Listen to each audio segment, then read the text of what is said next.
Vous pensez que la taxe carbone est forcément impopulaire en France? Eh bien, détrompez-vous.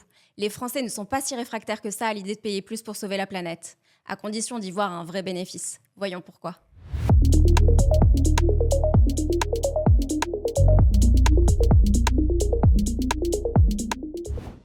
Contrairement à ce qu'on pourrait penser, surtout depuis les manifestations des Gilets jaunes, la taxe carbone n'est pas aussi détestée qu'on le croit. D'après une étude de 2022, plus de 6 résidents en France métropolitaine sur 10 sont favorables à une augmentation de la taxe carbone.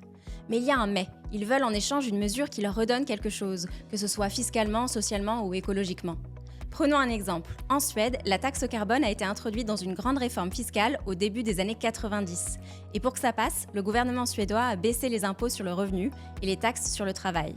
En Irlande, l'approche a été différente. La taxe carbone a été mise en place en pleine crise financière de 2008 pour aider à sauver l'économie. Comme quoi, chaque pays adapte la taxe carbone à ses besoins locaux. En France, la taxe carbone a souvent été pointée du doigt, notamment pendant la crise des Gilets jaunes en 2017. Pourtant, elle était en place depuis des années. Ce qui a vraiment mis le feu aux poudres, c'était plutôt la hausse des taxes intérieures sur l'énergie.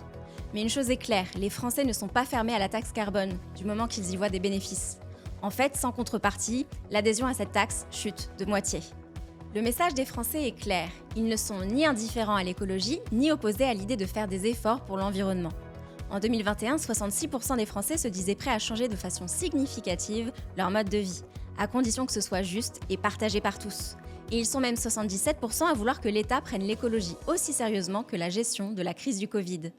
Alors on n'attend plus qu'une chose, que l'État et chacun d'entre nous retroussons nos manches pour une transition écologique juste et équitable.